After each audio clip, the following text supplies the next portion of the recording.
Hello, we have another thought for the day, and I'm going to continue reading from The Christ Conspiracy, the greatest story ever sold, by Acharya S. And we're going to talk today about Dionysus, also known as Bacchus in the Roman god system.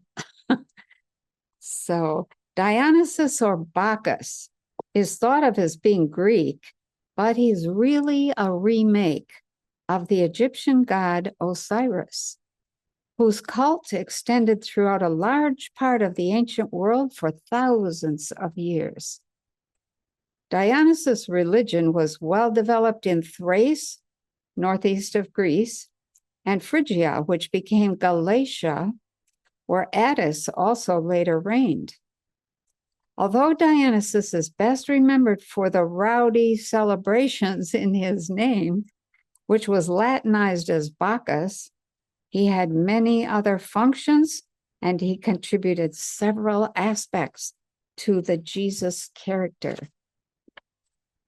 Dionysus was born of a virgin on December 25th, and as the Holy Child, he was placed in a manger. He was a traveling teacher who performed miracles. He rode in a triumphal procession on an ass. He was a sacred king killed and eaten in a Eucharistic ritual for fecundity or fertility and purification. Dionysus rose from the dead on March 25th. He was the god king of the vine and turned water into wine. He was also called the King of Kings and the God of Gods.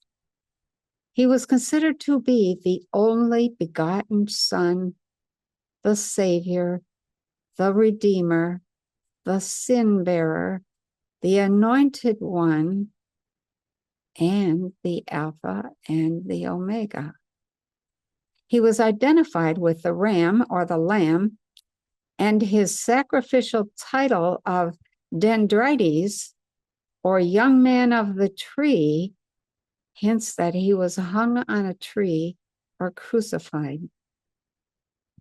Dionysus was a prototype of Christ with a cult center at Jerusalem, where during the 1st century BC, he was worshipped by the Jews as noted. Dionysus or Bacchus symbol was IHS, sometimes IES, which became Jace,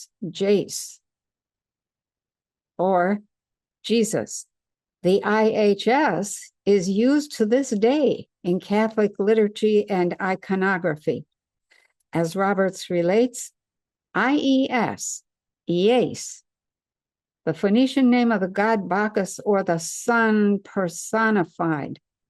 A lot of those old cults worshiped the sun, and there was a reason for that.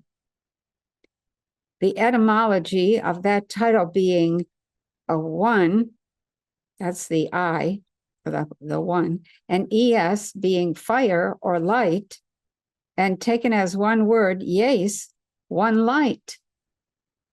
This is none other than the light of St. John's Gospel, and this name is to be found everywhere on Christian altars, both Protestant and Catholic, thus clearly showing that the Christian religion is but a modification of the Oriental sun worship attributed to Zoroaster.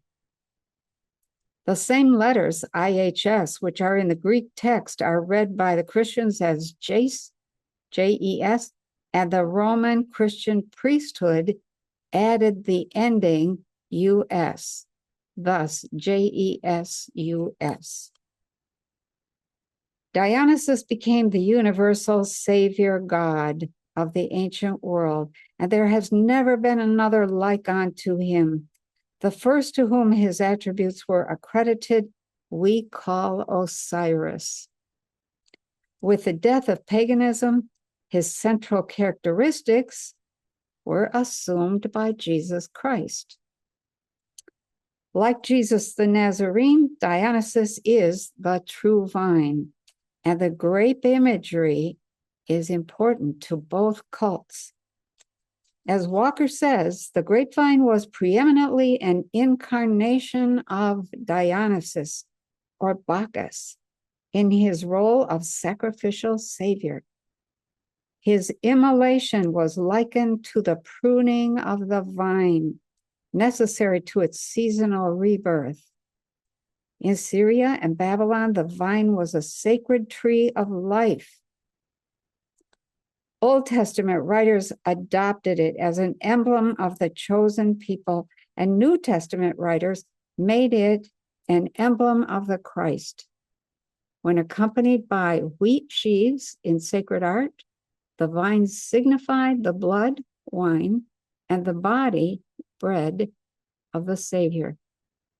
An iconography that began in paganism was soon adopted by early Christianity. So here we see another savior, another version of beliefs, people hanging on to the fact that conversion, as they call it here in this, is really transformation. It's change, but the threads are continued all the way through. So as you go through your day, think about your own transformation and what you would hang on to, what you would treasure as you transform yourself into one light, one fire light. And have a great day. Make a great day.